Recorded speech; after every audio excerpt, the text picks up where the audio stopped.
In this video, I want to talk about how to give a presentation, okay? I used to give a lot of presentations in actual, in front of lots of people or with a, one-on-one situation, and using certain techniques or making a presentation is key of becoming a great salesperson, okay? Because sometimes you can make a lot of money by selling to a group of people, and people, because of that, of how well you do it, will buy your products. So let's get started. Now, when you look at a presentation, obviously it's very visual, okay? So 55% of your presentation is visual, okay? And then 38% is your voice, and 7% only are the words or slash the content. Think about that. So when you look at these numbers, 93% are non-verbal factors. So 93% of a presentation is a non-verbal of non-verbal factors, and you need to focus on these things if you want to be successful. How you say it, the words and everything, all the details of the words and the content is not so relevant, okay? It's more how you say it, how you do it, how you appear, and so forth.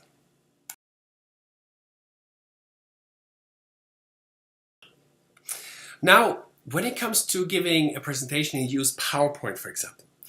The last thing you want to do is read the charts, where you read all the details. You say, okay, and the next slide is, and then you present the slide, and you have very 10 different small points, and you start reading everything. Blah, blah, blah, blah. So that is the most boring way and the surest way to lose the attention of your audience, okay? So you don't want to do that. So whatever you put on your slide, sometimes it can be a picture, it can be one word, one statement, or something like that.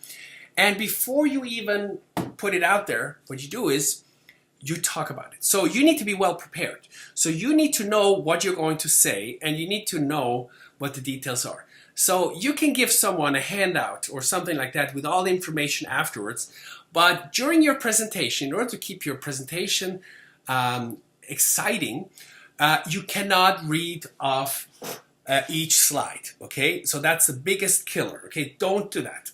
So you want to have element of surprise. You want to keep them on their feet. You want to make sure that you use pictures, statements, and things like that.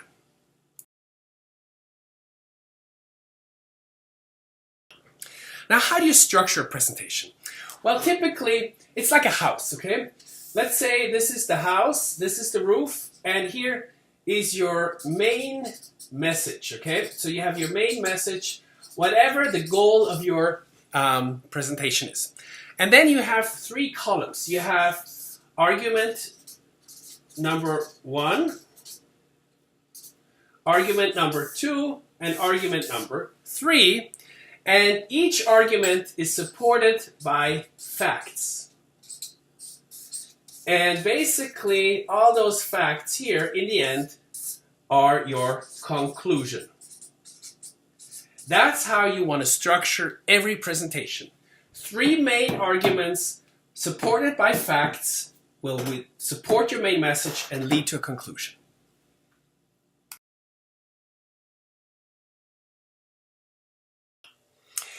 How you open your presentation matters, okay? Your opening is one of the most important things. And there's a lot of different ways how you can do this, but you need a strong opening that captures the attention of your audience so that they're going to be listening, okay? So also you need to ask or answer the questions, what's in it for me? What's in it for the listener, okay? So if you answer that, that's important too. So you could open up with a story or an anecdote, okay? That's one way of opening. Or you could say a shocking opening like, every 60 minutes, a human being is killed in our streets, okay? So that's like a statistic. Or you could say something like a historical fact, like 15 years ago, 2 people started this company with a small old broken down machine, okay, something like that. Or you could say, 100 years ago, people only ate meat on Sundays, but today it's actually, almost every day. Okay, something like that. So you can make a statement like that, or you can make a statement of a famous person, for example. JFK used to say, don't ask what your country can do for you, but ask what you can do for your country. Okay, and that's how you open your presentation.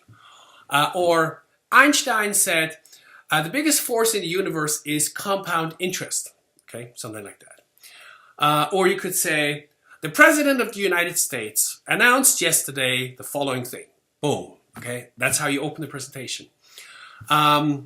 Or you start with a picture of a cartoon or a joke where you have a picture where people start laughing, okay? And then you have a good mood and you can take it from there.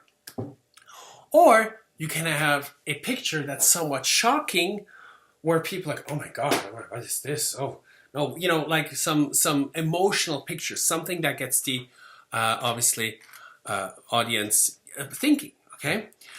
Or you can start with a very dramatic thing. You can play some music or play a video or something like that. So whatever you do, however you do it, you need to have a strong opening, okay? And the same is true at the end for your closing. You want to have a memorable closing. So a strong opening and a memorable closing.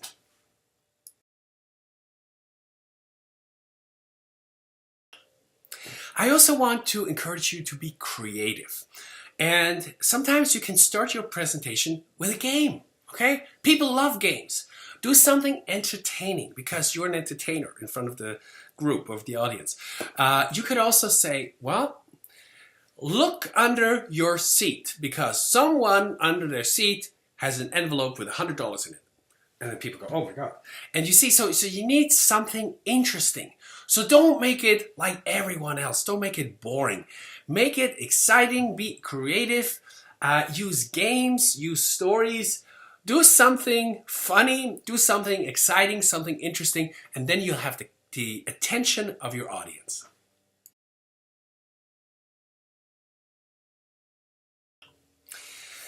A lot of people get nervous, okay? There's two things that people fear the most, which is one, death, and the other one is public speaking, okay? So, but here's what you have to remember. When you're nervous, what's gonna happen? Your voice is gonna go, you're gonna shake, you're not gonna be able to appear self-confident and so forth. And usually, obviously, you screw up the presentation, okay? And it's not gonna be a good presentation. So here's the thing. You need to, obviously, the more you do it, the more confident you're going to be, the less nervous you're going to be, okay? And it's normal to be nervous. Some speakers are always nervous right before doing a presentation. But if you're nervous, you're going to make it worse. So you need to just calm down. Now, what can you do? Imagine you're talking to your best friend or to a friend of yours. And this is how you should have. This should be the mood for your conversation. Don't try to be stiff and unnatural how you normally wouldn't talk anyway, okay? Because that's not going to be a good presentation style. The way you want to do is you want to have, and this is important, have it just like and I write it down, conversation. Act completely normal. Act as if you're having a conversation with your friend, okay? Because people want you to succeed. People want you to do well. They sit there. They don't want to get bored. They don't want to see someone nervous and strange. They want to have a regular, normal conversation with someone. And that's how you should be, as if it's your friend. And you don't try to change. You don't try to be more important than you're not. Be authentic. Have it like a conversation.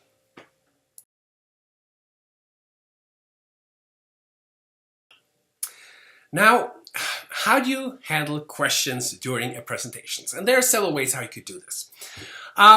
Sometimes you could say, dear audience, I know during my presentation you will have a lot of questions, okay? Now, can I please ask you to hold your questions, to write them down, and towards the end, there will be a time when I'm happy and able to answer all the questions that you might have. Now, why should you do this? Because sometimes you need to have a flow, okay, in your presentation. And you don't want to be interrupted by, let's say, someone critical or someone annoying who constantly asks questions and interrupts the whole mood, the whole vibe of your presentation. So that's why you don't really want to have any questions during your presentations. So sometimes when someone asks you a question, you can listen, you can say, well, thank you very much for your questions. May I please answer that at the end? And he says, oh, okay. Or you could say, oh, sorry, can you hold please the question? I promise you, if you pay attention, you will have that question answered. So you don't want to give the answer, you don't want to interrupt the presentation, you want to have the flow going.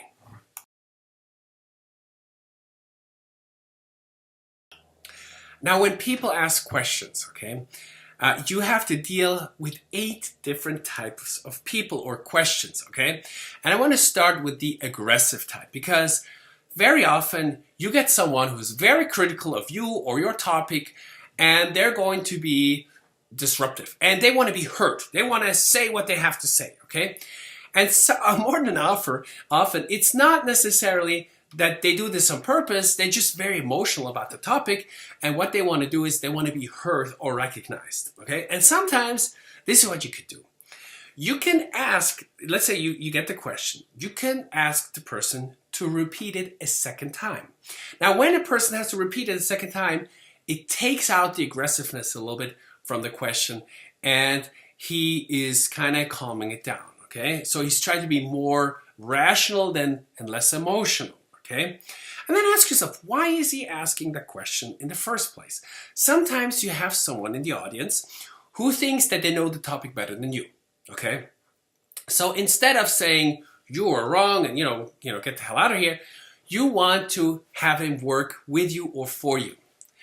And sometimes what you need to do is you need to use praise and recognition, even though it's the biggest a-hole, basically, or you don't like the person because he's aggressive, he's disruptive. So what you do is this. You say, hey, thank you very much for this point. Oh, I'm so happy you brought this up. Thank you very much. As I can tell from what you just told me is that you're very knowledgeable in this particular topic. Am I right? He's like, oh, yes, I am. Okay, great. So may I make a deal with you? So whenever we have a more, let's say, technical question about this topic, may we ask you to help the others to get the right answer? He's like, sure, yeah. And sometimes that's all it takes. You just need to make him feel special, make him feel recognized, praise him, and then he's going to actually help you. He's going to help you with your arguments. He's going to support what you have to say. But if you dismiss him, then he's going to be constantly trying to fight you, okay? So that's very, very important.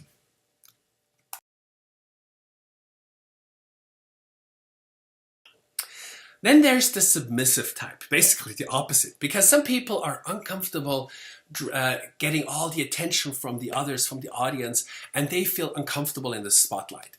So what you want to do is you want to recognize them and you want to make them feel important. And you could say something like this. You want to encourage them to ask the question. You say, hey, thank you so much for asking these questions. What you just mentioned is a very important point. And then you make them feel better.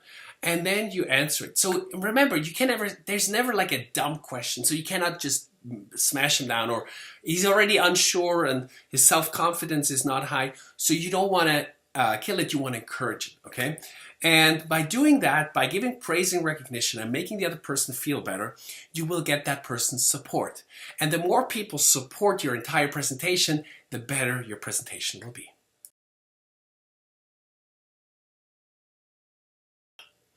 Sometimes you get irrelevant questions, okay? Something that has nothing to do with your topic whatsoever.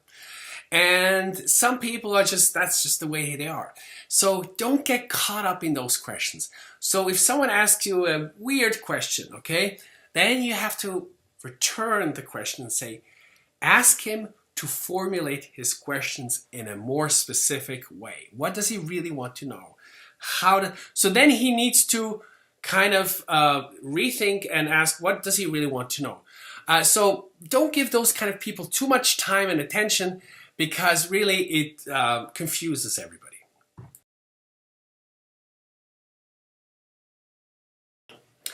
sometimes you get multiple questions. So some person asks you something and there's like 3 or 4 questions in one question, okay?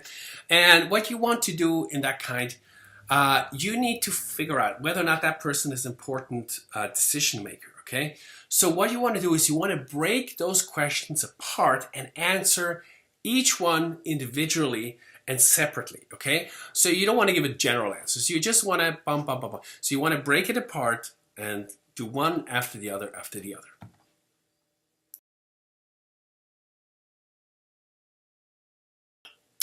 And then there's questions where you don't know the answer to, okay? And the worst thing you can do is come up with something and you know it's wrong, or just, so don't give an answer that you don't know, because your credibility will suffer. The best thing you can do is say, hey, thank you very much for this question. You know what? I have never really thought about that particular question. Let me make you a promise. I will, after the presentation, I will find out exactly from so-and-so what the answer to that is, and then I will let you know in person. Does that sound fair? Yeah, okay, thank you.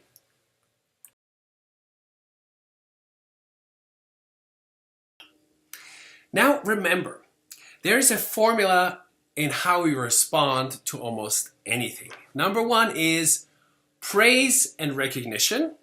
Number 2 is you use like a statement of understanding, okay? And the third one is you use a new question or an objection and so forth. So how does that go?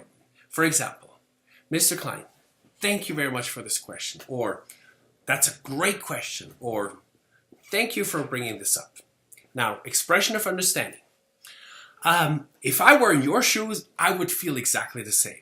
Or, oh, I understand how you must feel right now. Or, if I were in that situation, you know what? I would have exactly the same concerns. Okay, so something like that. And then you get your question or objection or whatever your argument. Now, the thing is, most people don't get enough recognition or attention, and they are starving for it like they're starving for air. And that's why you need to give praise as much as you can. Praise, praise, praise. You want to get the person on your side, okay? You want to create a situation where you win the person, okay? And that's important. And sometimes if someone asks you a question, you can also say, well, how do you mean exactly? And you can then figure out exactly what he means and then use that and say, oh, I see. Your intention was to ask this and that. Oh, that's a great question. So you can use that basically against him.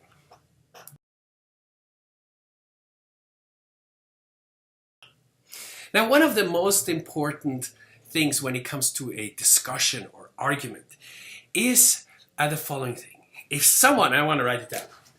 If someone asks you an emotional question, okay?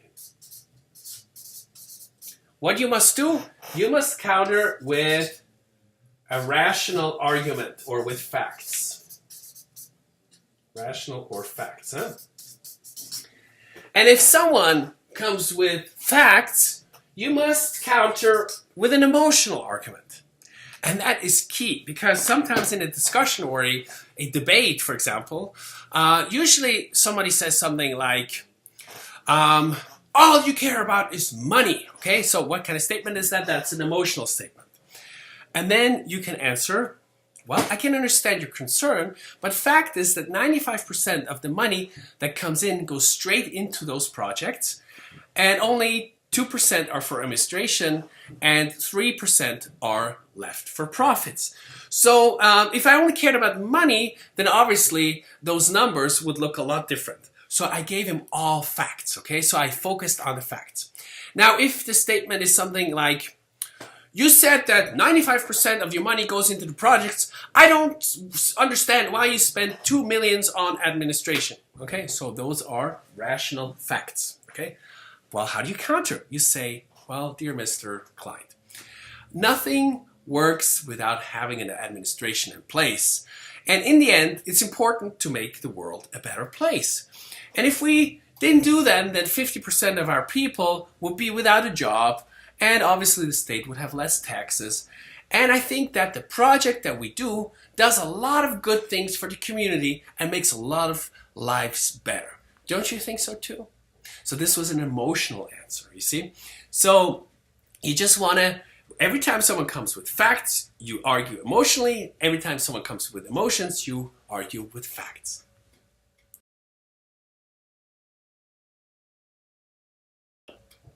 And I remember, practice makes perfect, okay? I've given a lot of presentations in my life, a lot of training seminars and things like that. And a lot of times I screwed it up, or it was a horrible presentation or a horrible seminar, okay? But practice makes better. Like with everything in life, you can improve the quality of your presentation the more you do it, okay? So don't get caught up in trying to be perfect.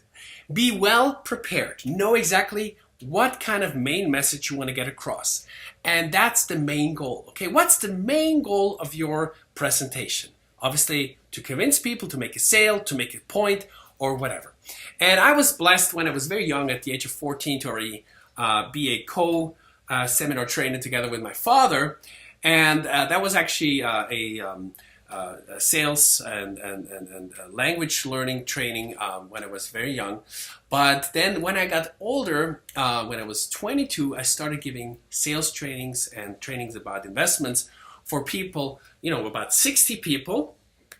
And eventually some of those seminars that I gave later on lasted 3 days and were 8 hours a day, okay? So sometimes a presentation can be 5 minutes, sometimes it can be 1 hour, sometimes it can be all day. So the more you do them, the better you get at it. So my main thing is, don't be nervous, be well prepared, okay? Ask yourself what's the main goal here, and then you're gonna be just fine.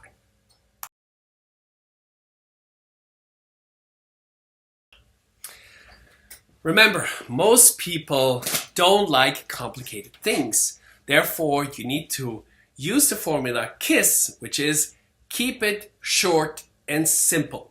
I actually want to say with 3 S's, keep it short, simple, and stupid, okay? And there's a test you can do. And a big CEO of a company used to test his presentations that he did to investors with his cleaning lady. If the cleaning lady couldn't understand the main message, and you know, nothing against cleaning ladies, but the level of education, let's put it this way, that someone would require to understand the main message of the presentation. If the cleaning lady would understand what he was trying to say, then he was okay. But if he was too complicated and the cleaning lady would get confused because she didn't have all the technical knowledge, then he needed to simplify his presentation. And that should be your test, the cleaning lady test.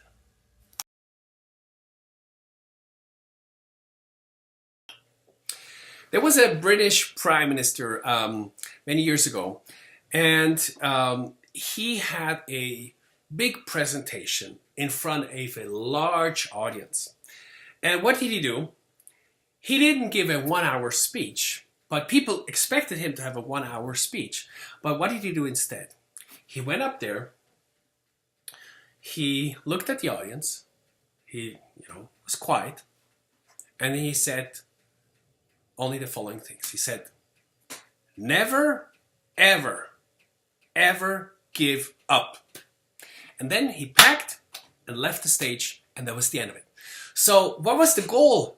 The goal was to get the message across, don't ever give up. He didn't have to talk about an hour of what the reasons are and the details are. He just made this very strong emotional statement, and then he left. And everybody was expecting him to speak longer. But you know what happened? Afterwards, people talked about it. And it was a remembered speech that was remembered. So sometimes ask yourself, what's the goal of your presentation? You don't want to bore people with unimportant facts. You want to make a point. You want to make a statement. You want to teach them something and make it emotional, make a point. And sometimes that's all you need to do.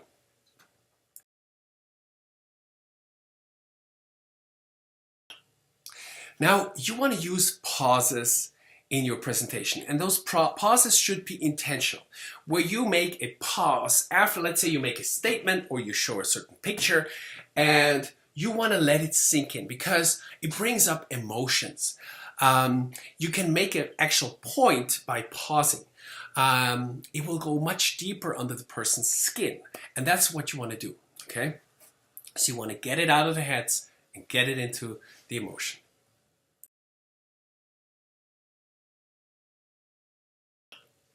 Remember, you cannot light the fire in other people if you don't have the fire in you. So be energetic, because enthusiasm is contagious. So be entertaining, have fun, be loud, be funny, make it a fun experience for everyone. And that's when you have a good presentation. If you have a boring, factual-based presentation, it's not going to be memorable and people are happy it's over. Okay, so but you want to have a great presentation where people are happy to come back.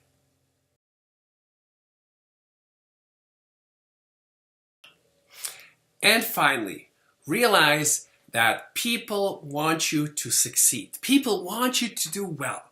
They want to have an interesting presentation. It has to be stimulating, informative, and entertaining, and they're rooting for you. Okay? So people go to a seminar or to a presentation, they take time out of their busy schedule to just see you, to be there. So they don't want to be bored. They don't want to have a nervous wreck on the stage. They want to have to learn something and to be entertained, to have something good. So give it to them. And so remember, they want to be there because you can help them to improve their lives or give them information or something like that. So anybody else isn't welcome anyway, obviously. So in effect, there's nothing to worry about. And that's why you should have your presentation in a natural way, as if you're having a conversation with your friend, and make it as natural and as possible, as authentic as possible, and just be yourself. You're gonna do great.